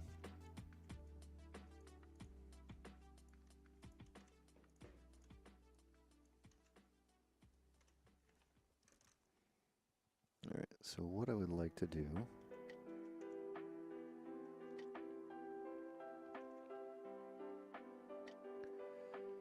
is just try a couple things. What do I want?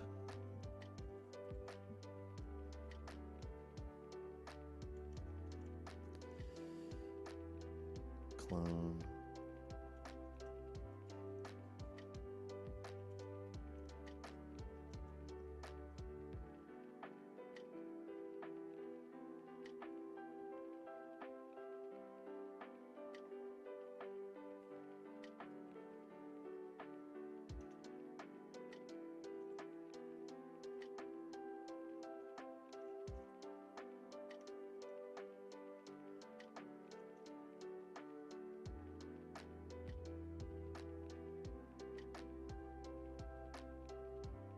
I'm just going to make like a separate little tiny scene to work in for my export test.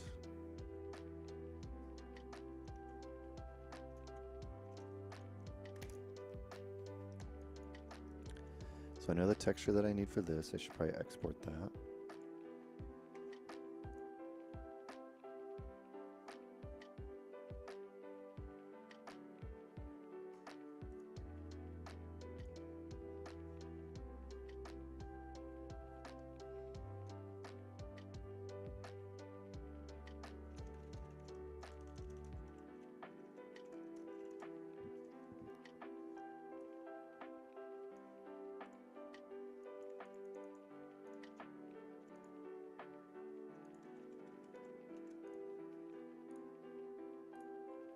I'm going to work on a clone real quick.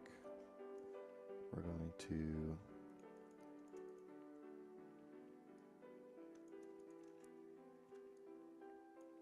Polygroups, sure, unwrap. So it'll take a little bit of a minute. More or less what I'm going to basically try to do in the next 10 minutes, we'll see if I get lucky, import this down to Unreal with some basic textures.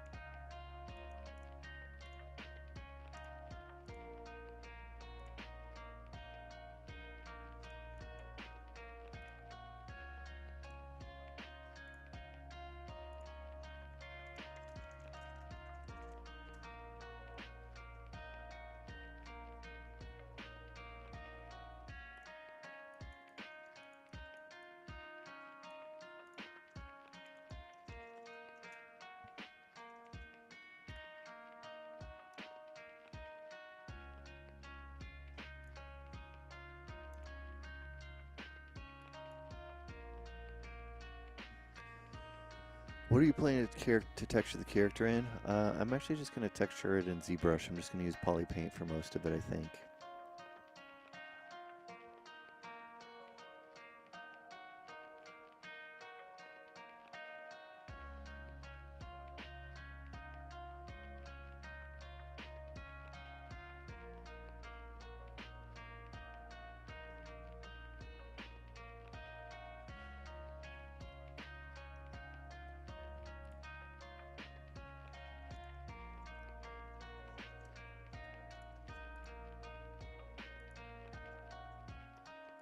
Oh, I just lost the color information. Why? I don't understand why it does that sometimes.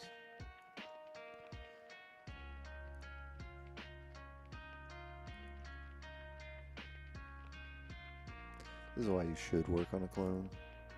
Just because sometimes it doesn't keep everything. First of all, looking cool. Thank you very much, but any tips?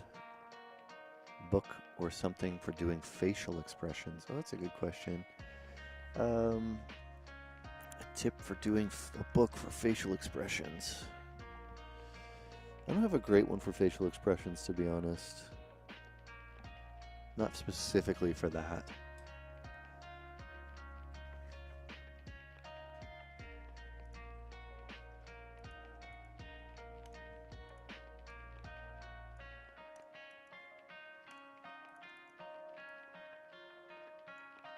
Make a new texture, there we go. Clone the texture, texture, export. We'll call them wisps.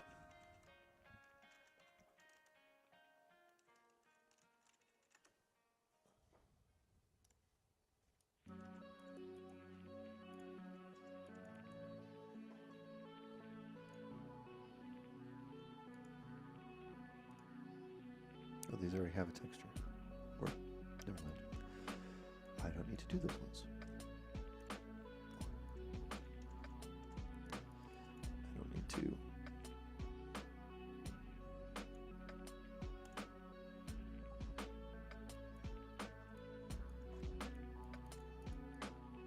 I do need to do them. Because they're overlapping.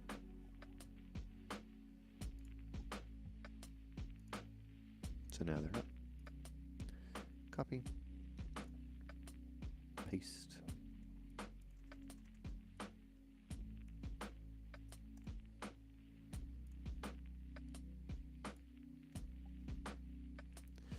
So I don't think with the time allotted that I'll be able to get everything in, but the goal for our next stream is basically to finish everything. So as you can tell, I have a lot to do, but we're getting close. We're getting very, very close.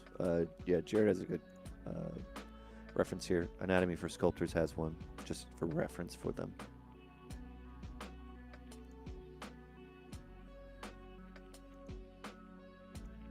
And then this one. So I would need to export all these as separate things. And I've been having, like I said, a lot of issues with the exports, but what I'm going to try, this has been a big issue for me. I'll try this as well. PNGs seem to work better for me.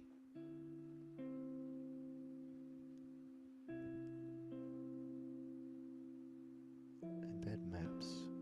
That sounds like a nice idea. Let's try it.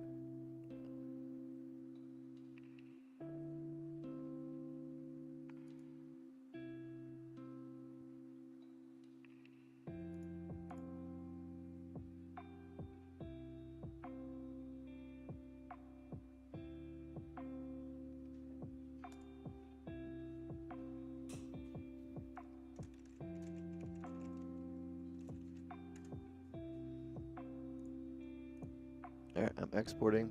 It's going to take a little while to do its whole thing here. In fact, I can't even see my cursor anymore, but I can see it on stream, so there we go. It's going to write a bunch of data. It's going to create all these, an FBX for me, and then we're going to try real quick to bring it into Unreal. I'm expecting it to fail, but we should be able to import it and bring it in as a nanite object. And we'll see how that goes.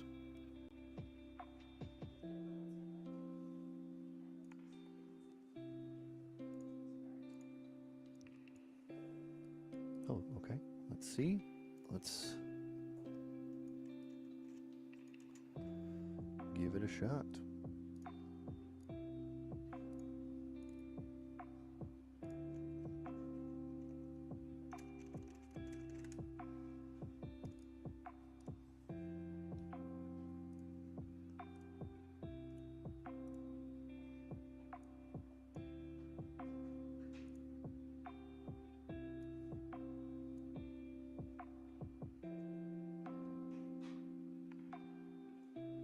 I do want it to be a nanite object. That way, all of the polygons, once it's crunched them, shouldn't have any issues. Again, I'm expecting this to fail. I've never imported something like this before into Unreal. It's pretty, let's see, I mean, it's probably a good amount of polygons, but not a crazy amount. A million. The total of everything here is a million. So it shouldn't have an issue with the import. It's more, I think, if it's going to have any issues, it's going to be just with these feathers are single-sided, meaning they're not double-sided normals. I don't think it's going to bring in all the textures with what I just tried, but we'll see.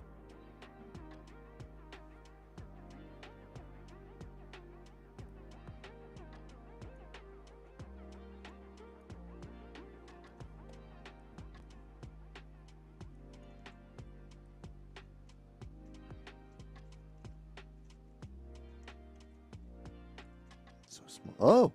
Oh shit.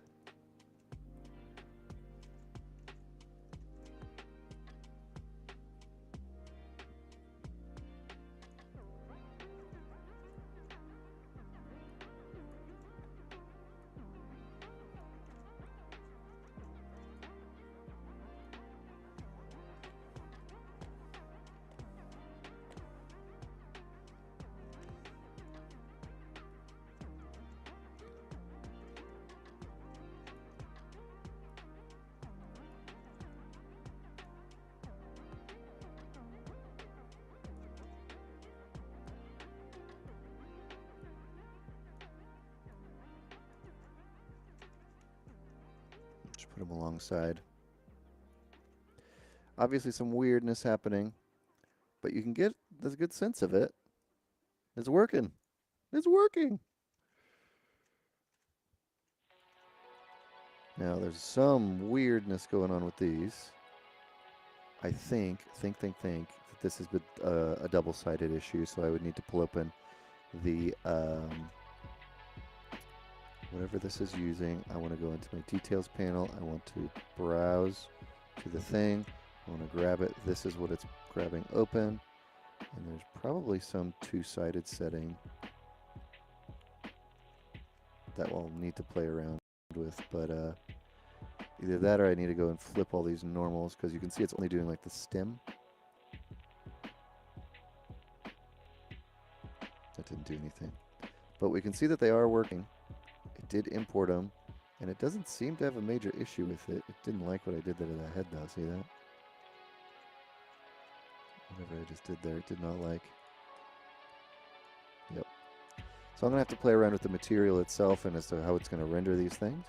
But it did bring in the stuff, and also just to remind everybody, since we are over time on the stream, that the goal is to wrap this up next stream, and this is sort of a day-night cycle. So eventually we'll go from like a late night to like a dawn. Now with all this extra little, you can kind of see where the proxy mesh was here. With all this little stuff here, I'm hoping it'll add a much nicer and deeper silhouette to that. I'll just hit play on this so we can watch the sun. Ah, the sun rise on this. And then it should. Yep. I'll go this way. Yeah, see, it needs to get those shadows to be casting correctly.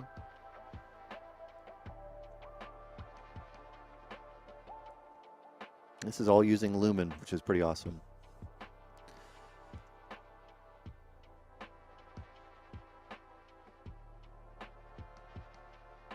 And then we'll have some candles. That's the goal.